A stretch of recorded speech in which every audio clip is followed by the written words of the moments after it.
Tandel sir असतील, त्याचप्रमाणे हेमंत कोळी असतील. नो बॉलचा इशारा आणि इथे मात्र कडा प्रहार. Ball deep mid wicket boundary लाईनच्या दिशेनं A1 पवनच्या बॅट मधून येतोय हा दमदार फटका. यस पंचांचा इशारा. इट्स अ 6 रन षटकार.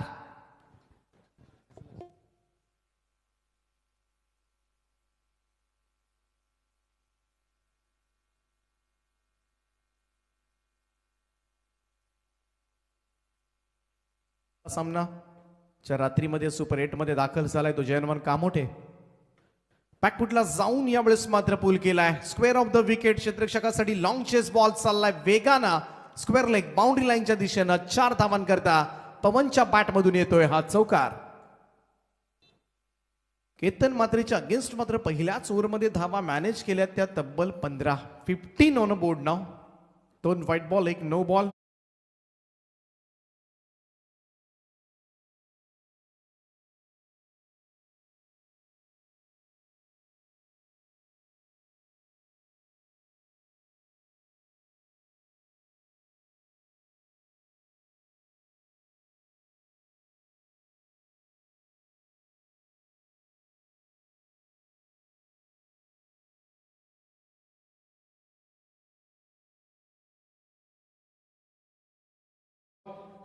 एक षटकार एक चौकार अशा पद्धतीने मात्र या धावा पूर्ण केल्या गेल्या. तब्बल 15 सुरुवात चांगली झाली.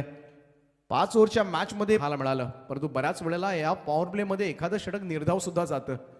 लोवर फुल टॉस बॉल वाडे स्ट्रॉट मिड विकेट बाउंड्री लाईनच्या बाहेर पवनच्या बॅट मधून येतोय कडा प्रहार. बॉल सीमा पार षटकार. जोरदार प्रहार पाहायला मिळाला आणि जीत भोईरवर मात्र हा हल्ला धावसंख्या 6 ने पुढे जाईल. 22 धावा. रत्नागिरी चॅम्पियन्स ट्रॉफीची इनिंग मात्र तो कोण विसरणार. काय तुफानी बॅटिंग केली होती. पहिलं अर्धशतक झळकावलं होतं ट्रॉफीमध्ये आणि संपूर्णपणे ठाणे जिल्ह्याचं नाव मात्र रोशन केलं होतं. गोरसई गावाचं नाव मात्र दणाणून सोडलं होतं कोकणामध्ये. तोच खेळाडू मैदानाच्या आतमध्ये आपल्याला पाहायला मिळतोय. पवन स्क्रीन जरूर आहे, नाहीतर इकडेच युट्यूब चालवलं असतं आपण. थोड्याशा रिस्ट्रिक्शन्स आहेत आम्हाला सुद्धा, नाहीतर पवन केणेची गाणी आपण मोठ्या स्क्रीनवर सुद्धा चालवली असती. धावा झाल्या त्या या षटकाराच्या वर्ल्ड कप. कमालीचे परफॉर्मन्स प्रत्येक स्पर्धेगणिक मात्र आजपर्यंत सातत्य टिकवलंय. ते या संघाने what a shot, fantastic stroke, shot of the night. पुन्हा पुन्हा पहावा असाच अद्भुत नजारा पाहायला मिळाला. अविश्वसनीय फटका पाहायला मिळतोय तो पवन केणेच्या बॅट मधून. रिव्हर्स स्वीपचा लाजवाब षटकार. कम्माल शॉट, कम्माल शॉट.